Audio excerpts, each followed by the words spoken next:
अंग्रेजी में दो शब्द होते हैं, मेटाफोरिकली और लिटरली, मतलब कहने का तरीका और सचमुच। जैसे कि जब मैंने सुना कि गैंगस्टर अतीक अहमद और उसके भाई की लाइव टीवी पर पुलिस के सामने हत्या कर दी गई तो मेरी फट गई। लिटरली नहीं, मेटाफोरिकली। लेकिन जब 1 महीने पहले योगी जी ने इस बीच सभा में कहा था कि मिट्टी में मिला देंगे, तो सबको लगा मेटाफोरिकली। लिटरली मिला देंगे ये नहीं पता था।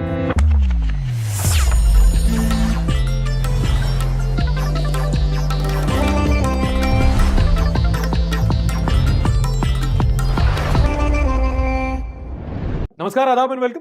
This is Hardik and you are watching the Sunday show. हफ्ते की सारी न्यूज के बाद थोड़े एंटरटेनमेंट के साथ। और एंटरटेनमेंट का खास कुछ पता नहीं, बट एक्साइटमेंट काफी ज्यादा है पब्लिक में, क्योंकि लाइव टीवी पर अतीक अहमद और उसके भाई की गोली मारकर हत्या कर दी गई। मेन बात यह है कि गुड्डू मुस्लिम पट से हेडशॉट। प्रयागराज, वो शहर जिसमें इन्होंने सालों तक दहशत मचाई थी, उसी की एक मेडिकल कॉलेज के अंदर पुलिस के सामने इनको गोली मारी गई और फिर अटैकर्स को पुलिस ने ही अरेस्ट कर लिया। मैं बता रहा हूं, ऑस्कर्स थोड़े जल्दी हो गए, वरना बेस्ट स्क्रिप्ट का अवार्ड भी अपन लोग को ही मिलता ना। जो शॉकिंग चीज थी वो ये कि ये तब हुआ जब ये दोनों कैमरा और माइक के सामने थे लाइव टेलीविजन पर। ऐसा क्लाइमेक्स अनुराग कश्यप की मूवीज में नहीं होता जितना IRL हो गया। इस केस के बाद ऑब्वियसली माहौल काफी सेंसिटिव हो गया है, हाई अलर्ट जारी हो गया है और उत्तर प्रदेश में धारा 144 लगा दी गई है। अब ये मर्डर किसने किया, किसने करवाया, ऑफिशियली इस मामले में कोई क्लैरिटी नहीं है। आप अपना गैस बना सकते हो, बट हाँ, कुछ ट्वीट मत कर देना, सेंसिटिव मसला है, पे ले जाओगे। और ये इस हफ्ते का इकलौता एनकाउंटर नहीं है। सेम केस में कुछ ही दिनों पहले यूपी के झांसी में एक एनकाउंटर हुआ जिसकी गूंज पूरे देश में सुनाई दी। अतीक अहमद के बेटे असद अहमद और उनके साथी गुलाम को पुलिस ने मुठभेड़ में ठाई कर दिया। अतीक अहमद, मुझे नहीं लगता कि अब कोई इंट्रोडक्शन देने की जरूरत है, ये पहले से काफी फेमस थे और अब तो इनके कारोबार से लेके सूसू की दार तक मीडिया ने आपको सब बता दिया है। फिर भी if you are living under the rock, आपको नहीं पता, ये यूपी के प्रयागराज के एक माफिया रहे हैं नहीं थे। हत्या, लूट, डकैती, क्रिमिनल इंटिमिडेशन, आपके घर में जितने सूट केसेस नहीं होंगे, इनके घर में क्रिमिनल केसेस हैं थे। और हाल ही में प्रयागराज में एक दिन दहाड़े हत्याकांड हुआ था, फुल बिल्कुल गैंग्स ऑफ वासेपुर स्टाइल। केला केला पक्का पेट खराब है उसका। फिर भैया खरीदे को खाएंगे तो हम लोग। चुप। मजाक चल रहा है यहाँ पे भाई। एक साइड माफिया है, दूसरी साइड सरकार। मरोगे बाद में, पहले पैंट गीली हो जाएगी। खैर, एनकाउंटर हुआ, बड़ी खबर बनी और ऑनलाइन अदालत में कुछ दलीलें पेश की गई। फाल्के आशीष ने लिखा, ये तो होना ही था, योगी महाराज की जय। शिव स्पीक्स ने तो अपनी फोटो शेयर कर दी, voted for this day only, thanks to honourable CM Yogi Adityanath ji. Priyanka Sharma ने लिखा, वाह क्या बात है। और अगर आप बाकी कमेंट देखोगे, सब जगह वाह वाह वाह वाह चल रहा है। नाउ हाउएवर, एक तबका ऐसा भी था जो सेटिस्फाइड नहीं था। उन्होंने बोला कि ये एक्स्ट्रा जुडिशियल किलिंग है, मतलब कि ये गलत है, कानून के अंतर्गत कार्रवाई नहीं हुई है my Lord. Former chief minister Akhilesh Yadav ने लिखा, जब पुलिस की सुरक्षा घेरे के बीच सरेआम गोलीबारी करके किसी की हत्या की जा सकती है तो आम जनता की सुरक्षा का क्या। इससे जनता के बीच भय का माहौल बन रहा है। तहसीन पूनावाला है, एक पॉलिटिकल फिगर है, उन्होंने बोला है, if we celebrate extra judicial killing and revenge by the state and if we celebrate encounter of our laws, it shows that laws of this great nation of ours has failed our people and it is not just courts but even the police that have let us down. सबा नकवी ने लिखा कि an encounter is a murder according to Indian law and those celebrating it have no respect for the rule of law. And जिनके response का सब wait कर रहे थे, असदुद्दीन ओवैसी, उन्होंने ये कहा, ये कानून की धज्जियां उड़ रही, एनकाउंटर नहीं, तुम कॉन्स्टिट्यूशन का एनकाउंटर करना चाहते हो।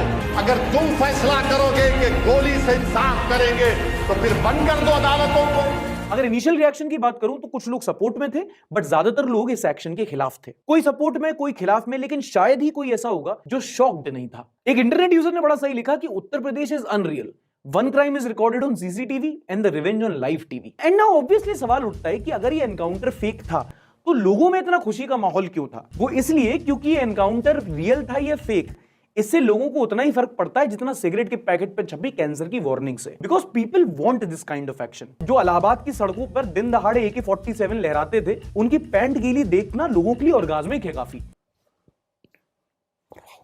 और जब ऐसा क्लाइमेक्स होता है, अखबार में ऐसी हेडलाइन छपती है, तो लोगों को सुबह चाय के साथ और पनवाड़ी में डिस्कस करने में बहुत मजा आता है। और आपको अगर इस इंसान के बारे में जानना है तो आप इंटरनेट पे फलाने आर्टिकल पढ़ लो, एक ये रहा।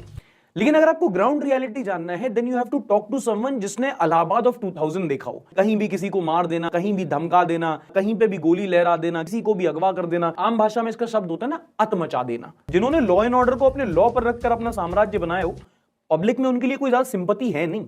और आपको हिस्ट्री में इसके कई सारे एग्जाम्पल मिल जाएंगे। 90s में मुंबई में फेक एनकाउंटर्स होते थे, पब्लिक सेलिब्रेट करती थी। विकास दुबे का एग्जाम्पल ले लो, हैदराबाद में डॉक्टर रेड्डी के जो रेपिस्ट थे उनके साथ भी यही हुआ था, पब्लिक ने तब भी सेलिब्रेट किया था। मतलब ऐसे लोगों के खिलाफ लोगों को चाहिए बस एक्शन। अब घी सीधी उंगली से निकले या टेढ़ी उंगली से, उनको फर्क नहीं पड़ता। नाउ हैविंग सेड दैट, कुछ केसेस में पब्लिक सेंटिमेंट हावी हो जाता है, आप डिस्काउंट दे देते हो, but this trend of encounter in extra judicial killing, जो खासकर पिछले कुछ टाइम में ज्यादा ही बढ़ गया है, इज एक्चुअली डेंजरस। क्योंकि अपराधी आएंगे जाएंगे, बट लॉ एंड ऑर्डर एक सिस्टम है, एक प्रोसेस है। इस प्रोसेस का मजाक नहीं बनना चाहिए। संविधान का, रूल ऑफ लॉ का अपना सम्मान होता है, क्योंकि ये जो अब हुआ है इसकी नेशनल नहीं इंटरनेशनल भी हेडलाइंस बनेंगी, और इसका असर इनडायरेक्टली बहुत चीजों पर पड़ता है। और स्टेट को इंप्यूनिटी देना कभी भी अच्छा नहीं होता, ये मेरा मानना है। इसमें एक और फैक्टर ये भी एक मिनट अबे चला जा, आजकल एनकाउंटर बहुत हो रहे हैं और तू तो वैसे ही रेडार पे रहता होगा। एनकाउंटर तो एक बार होता है भैया, जिंदगी तो रोज जान लेती है।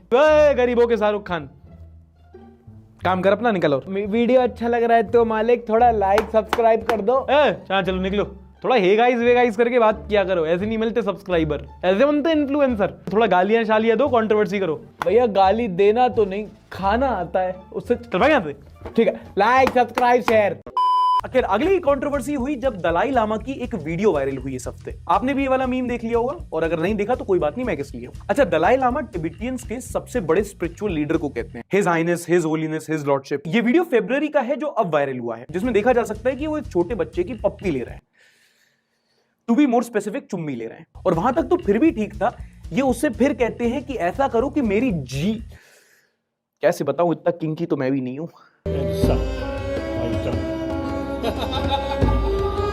बस ये समझ लो that his highness did some loneness. इस पर इंटरनेट पर बहुत लोगों ने उनको कॉल आउट किया, डिस्गस्टिंग बोला। इनफैक्ट एक सिंगर है कार्डी बी, जिन्होंने उनको प्रेडिटर तक बोल दिया। एंड जब इंसिडेंट वायरल हुआ तो दलाई लामा ने इस पर अनकंडीशनल माफी भी मांगी है। The Dalai Lama has apologized after outrage over a video of him kissing a child. और उन्होंने कहा कि मेरा वो इंटेंशन नहीं था, मैं तो बस थोड़ा मजाकिया टाइप का हूं, वो नहीं है जैसा तुम समझ रही हो। सॉरी यार। हाँ, आप समझे, ये रिलेट कर गए ना, परवट। इस हफ्ते एक इंटरव्यू जो काफी कंट्रोवर्शियल और काफी ज्यादा चर्चा में है, वो है सत्यपाल मलिक और करण थापर का। अगर आपको नहीं पता तो सत्यपाल मलिक जम्मू एंड कश्मीर के गवर्नर थे from the period of 2018 to 2019, जब पुलवामा हमला हुआ था और जब आर्टिकल 370 हटाया गया था, तब ये जम्मू कश्मीर के गवर्नर थे। और इन्होंने इस इंटरव्यू में बहुत बड़ी बड़ी बातें कही हैं, मतलब इतनी एक्सप्लोसिव कि ये मीम फेल है। इन्होंने प्राइम मिनिस्टर के बारे में बहुत चीज बोली, प्रेसिडेंट के बारे में बहुत चीज बोली, पुलवामा अटैक, इंटेलिजेंस फेलियर, इतने बड़े बड़े खुलासे किए कि सबके शॉकिंग हो गए, माइंड ब्लो हो गया है। अब इंटरेस्टिंग बात यह है कि इतने एक्सप्लोसिव इंटरव्यू की खबर ना तो आपको किसी न्यूज चैनल पे मिलेगी, और जहां तक मैं देख पा रहा हूं किसी न्यूज़पेपर ने भी कवर नहीं किया है। Indian media for you. पर इसमें हमें एक चीज और समझनी चाहिए, वो हाँ भाई मेरा उधार लौटा दे यार, 1000 लिए थे ना तूने पिछले महीने, लौटा दे भाई प्लीज। हेलो।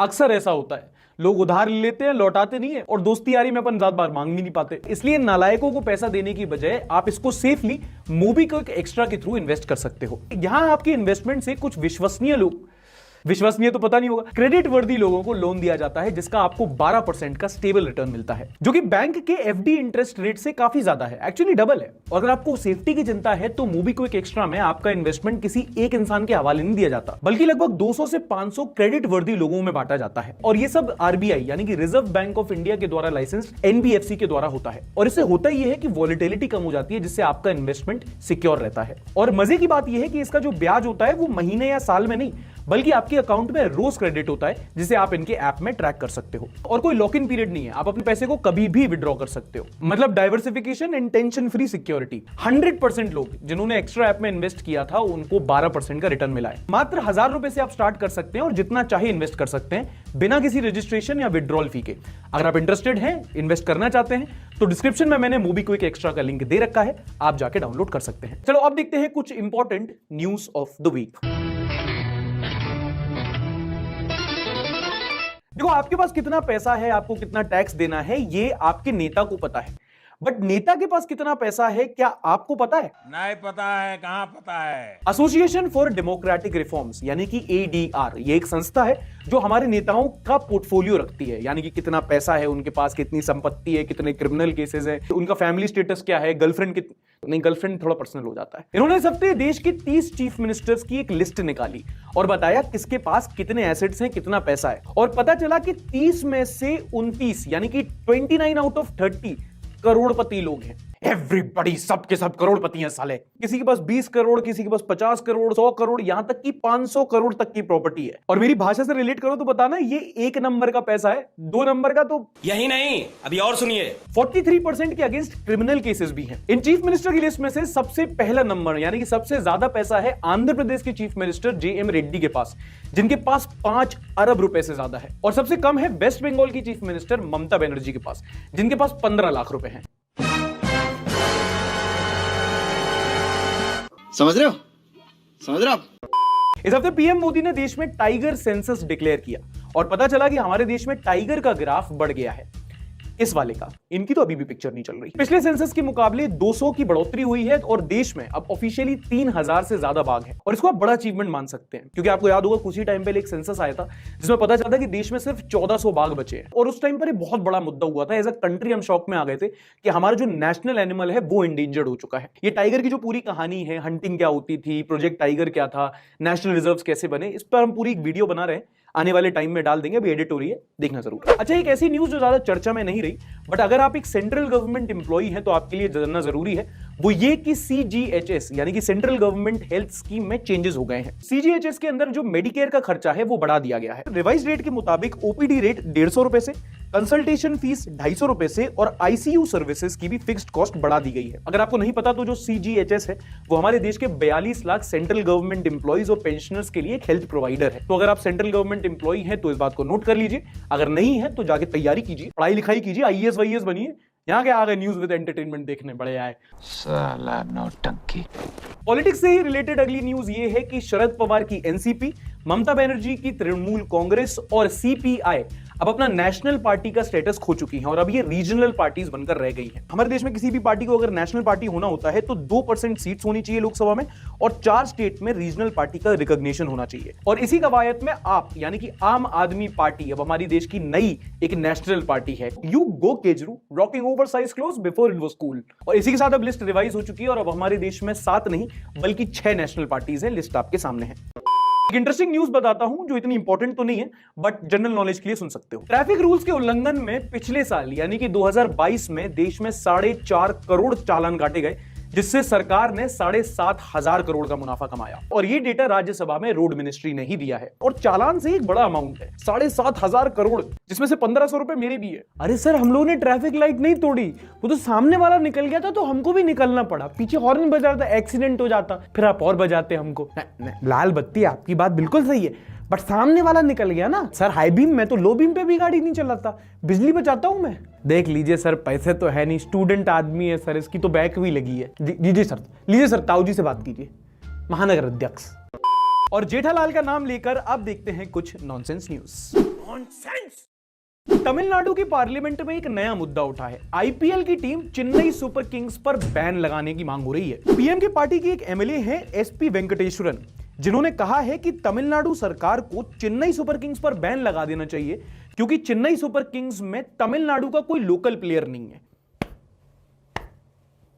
कोई सेंस है इस बात की? मतलब यार, जबरदस्ती है तो पॉलिटिक्स बनाने वाली बात हो गई ना। देखो सर, विद ड्यू रिस्पेक्ट, हर जगह नहीं चलता ना। आप कभी कभी स्किल बेसिस पे और फेस वैल्यू पे भी चीजें चलनी चाहिए। ऐसे चलेगा तो स्पोर्ट्स में पॉलिटिक्स घुसता ही जाएगा। फिर कल कहोगे आप कोलकाता नाइट राइडर्स को बैन करो, उसमें कोई चश्मे पहनने वाला इंटेलेक्चुअल नहीं है। राजस्थान की टीम में किसी ने बाल विवाह नहीं किया, उसको बैन करो। और लखनऊ की टीम में कोई माफिया क्यों नहीं है? कभी कभी ज्यादा हो जाता है मेरा। अगली नॉनसेंस न्यूज आती है मध्य प्रदेश से, जहां पर एक शादी हो रही थी। शादी में डीजे वगैरह बजता है, लोग नाचते हैं, लेकिन एक नियम है कि एक पॉइंट के बाद वो नहीं बजना चाहिए। बज रहा होगा, लेट हो गया होगा तो पुलिस वाले बंद कराने पहुंचे। इस पर शादी वाले इतना नाराज हो गए कि दूल्हा दुल्हन ही धरने पर बैठ गए। शादी को प्रोटेस्ट में तब्दील कर दिया। वाह क्या सीन है, वाह क्या सीन है। बिहार के एयरपोर्ट में किसी ने कॉल करके बम धमाके की धमकी दे दी। फिर क्या इतनी बड़ी बात हुई भाई, वहां की एयरपोर्ट अथॉरिटीज थोड़ी हाई अलर्ट पर आ गई। पुलिस को इन्फॉर्म किया गया, बॉम्ब डिस्पोजल स्क्वाड आ गया। फिर जब पुलिस ने नंबर की तफ्तीश की और कॉल करने वाले को पकड़ा तो पता चला कि उसने दारू के नशे में यह किया था। शाबाश! बम, असला, बारूद की धमकी उसकी ड्रंक डायलिंग थी। तो आपने ड्रंक डायल किसको किया था? दोस्त को, एक्स को, बॉस को? ये है असली प्लेयर। जिंदगी हो तो ऐसी हो। अच्छा, जिस कुत्ते को आप स्क्रीन पर देख रहे हो ये हाल ही में डिक्लेयर हुआ है as the world's smallest dog, दुनिया का सबसे छोटा कुत्ता। इस कुत्ते का नाम है Perl and if I am pronouncing it right तो ये चिहुआ नाम की ब्रीड का एनिमल है और इसकी कुल लंबाई है 9 सेंटीमीटर, यानी कि करेंसी नोट से भी छोटा। चूहा बराबर कुत्ता, मतलब कितना क्यूट सा है। इसको देख के इसके साथ खेलने का मन कर रहा है। That's what she said. Madhya Pradesh के भिंड में एक अजीबोगरीब घटना हुई। एक लड़की की जब अपने भाई से लड़ाई हुई और अपेरेंटली फोन को लेकर लड़ाई हुई होगी तो उसने गुस्से में फोन को ही खा लिया। क्या बोला तूने? दोबारा बोलता हूं, उसने गुस्से में फोन को निगल लिया। पेट में जब दर्द हुआ और डॉक्टर ने स्कैन किया तो डॉक्टर भी बोले क्या है ये और कैसे किया ये। क्या बोले? स्त्री है, कुछ भी कर सकती है। बात तो सही है। मतलब ये भी नहीं सोचा कि अगर फोन वाइब्रेट करेगा तो मिर्गी के दौरे आएंगे। अब तो खैर डॉक्टर ने निकाल दिया, बट अगर मान लो पेट में रह जाता, चार्ज कैसे करती? नाभि में सी टाइप लगा के। एक बड़ी न्यूज जो इस हफ्ते Guinness book of world record में दर्ज हुई वो थी असम से, जहां पर एक साथ 11,000 परफॉर्मर्स इकट्ठे हुए including drummers and dancers to perform the enchanting Bihu dance. इस मौके पर एक साथ इतने लोगों ने अपना ट्रेडिशनल डांस परफॉर्म किया और उन्होंने बनाया एक वर्ल्ड रिकॉर्ड। इस रिकॉर्ड को पाने के लिए across the state practice session करवाए गए थे। बेस्ट परफॉर्मर्स को इस मेगा इवेंट में बुलाया गया था and many see this as Assam government's initiative to put their heritage on the world map. अच्छा, कहा जाता है that cultural currency is invaluable and आजकल तुम ये भी देख रहे हैं कि being cultural has also become trendy and ये सिर्फ हमारे देश में नहीं हो रहा है, almost like a world wide trend है। कोलोनाइजेशन के बाद अब ऐसा टाइम आ गया है जब वर्ल्ड वाइड कई सारे लोग पॉप कल्चर में, आर्ट में, म्यूजिक में, मूवीज में अपना कल्चर प्रमोट कर रहे हैं। एक कल्चरल एम्ब्रेस है जो अक्रॉस जनरेशंस आया है and like you know people have started embracing, थोड़ी सद्भावना है। ये मेरा पर्सनल ओपिनियन है, मुझे थोड़ी न्यूज अच्छी लगी, मुझे लगा बताना चाहिए। बट अगली वाली आप सबको अच्छी लगेगी। एक केस चल रहा था एक महिला का जिनका नाम था शबनम जहां अंसारी और उन्होंने कोर्ट में एक अडॉप्शन एप्लीकेशन सबमिट की थी, यानी कि वो बच्चा गोद लेना चाहती थी, बट एक सिविल कोर्ट ने उसको डिनाई कर दिया था और कहा था कि आप एक वर्किंग वुमेन है, आप ये नहीं कर सकती। जिसको लेकर बॉम्बे हाई कोर्ट ने ना सिर्फ डिसीजन इनके फेवर में दिया बल्कि स्ट्रॉन्ग ऑब्जेक्शंस दिए और उन्होंने कहा एक वर्किंग वुमेन अडॉप्ट नहीं कर सकती, एक मिडिवियल माइंडसेट है। बेसिकली उन्होंने कहा कि भाई पुराने जमाने में जी रहे हो क्या, बाहर आओ, ये सब सेक्सिस्ट ख्यालात है, इन सबसे बाहर आओ, आंखें खोलो, 2023 है। लड़कियां ब्यूरोक्रेसी में आ गई हैं, कॉर्पोरेट्स में हैं, स्टार्टअप्स में हैं और अब तो वो ड्राइविंग भी सीख गई है ना।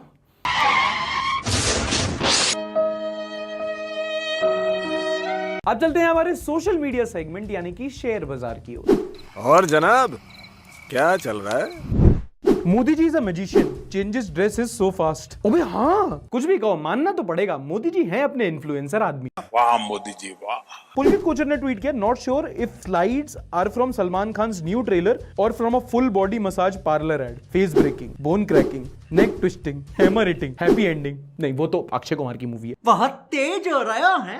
खुद की लाइफ बर्बाद है फिर भी दूसरों को एडवाइस देने का शौक है और इस चीज का फ्लेक्स भी है। द पोप्स एग्जॉस्टिस देखी, अब मुझे मेरा फ्यूचर कम डरावना लग रहा है। यार रिव्यूज तो इस मूवी के बहुत डरावने वाले आ रहे हैं। आप में से कोई देखने गया हो तो कमेंट सेक्शन में बताओ। पापा घर से 2 घंटे दूर एग्जाम दिलवाने लेकर आए और मैं एडमिट कार्ड घर पे भूल गया। मीम बनाओ, ट्रॉमा क्यों दे रहे हो? आदित्य अधाकर ने रेडिट पर शेयर किया है, टिकट के लिए लाइन लगाया, the patriotic urge to start a centrist political party and make India the best country in the world, full support, good luck with your party. भाई एक वोट तो है कम से कम तुम्हारे पास। भैया ये MS धोनी अगर ऐसे बैटिंग करते रहे तो मैं पहले रिटायरमेंट ले लेता हूं। होपफुली ऐसे ही करते रहे और भाई तुम भी पिच पे आ जाओ। Modi ji visited the tiger reserve park and uploaded 12 images of himself and none of the tigers. इतना सच भी नहीं बोला था। इस सज्जन को क्या तकलीफ है भाई? मयंक कौशल ने कमेंट किया, I am amazed to find the quality of news you are giving, just saw your video first time and I really liked your content, also really helpful for students, thank you so much भाई। अमित जैन ने पिछले हफ्ते का video का reference दिया जहां हमने जाना था कि ऑटो कार सेल्स जो है वो बढ़ गई है और उसको लेकर उन्होंने कमेंट किया, regarding with the spike in car sale one key reason was missed, whether it was deliberate or mistake it can be clarified, no one seems to be questioning the policy of junking 10-year-old cars and 15-year-old cars, whichever the condition there might be. In my opinion that's the biggest reason for spike in car sales despite economy of India being in shambles. देखो भाई ये तरह के argument ना हमेशा आते रहेंगे। ये सस्टेनेबल डेवलपमेंट वाला एक क्वेश्चन आ जाता है यहाँ पर। आपको ये भी तो देखना पड़ेगा ना कि जैसे जैसे टाइम बढ़ता है वैसे वैसे जो गाड़ियां होती हैं उनके मायने भी बदल जाते हैं, इंजन नॉर्म्स अलग आ जाते हैं, सेफ्टी स्टैंडर्ड्स बदल जाते हैं और जो पुरानी गाड़ी होती है वो पॉल्यूटिंग भी हो जाती हैं। तो अगर आपको वो चेंज या वो ट्रांजिशन लाना है, आपको you have to perform on every scale, तो आपको पुरानी गाड़ियां भी जंक करनी पड़ेगी। तो वो सारे एंगल्स को अप्रोच करके आपको किसी न्यूज को समझना होता है, इन माय ओपिनियन। बाकी आपने कहा I take care of it next time. By Mad Max ने लिखा है, honestly though it doesn't look like anyone going to care about anything about history books after giving the board exams, at least remember definitely not me. Yes by Mad Max bro, all these boomers, these politics bullshit bro, how's the ridge. Dimple Dynamite ने लिखा, तू भी पकौड़े वाला बन जा। If you ever see me in the beverage business, मैं चाय वाला बनूंगा, चाय बेचूंगा। ऐसे मतलब ऐसे 4 लोग टपरी पे आएंगे, पॉलिटिक्स बतिया के उनकी लड़ाई भी करवा दूंगा और चाय बिकेगी, और फिर मैं मोटिवेशनल स्पीकर बनके तुम लोग को फ्रेंचाइजियां बेचूंगा। मुझे क्यों तोड़ा? ऐसे ही अगर आपको भी कोई इंटरेस्टिंग कंटेंट मिले हफ्ते भर का, कोई भी मीम हो, न्यूज हो, या फिर न्यूज के साथ जो मीम्स आजकल इंस्टाग्राम के न्यूज पेजेस कर रहे हैं, वो आपको दिखता है तो आप उसका स्क्रीनशॉट लेकर हमारी कम्युनिटी के साथ शेयर कर दीजिए, और अगले हफ्ते या हो सकता है एक अलग से एपिसोड बनाए, उसमें हम उनका मीम रिव्यू करेंगे। Watching show from the विंडीएस्ट city and the coolest little capital of the world. विंडीएस्ट city check नहीं करूंगा गूगल पे, but I think it's New Zealand की ऑकलैंड।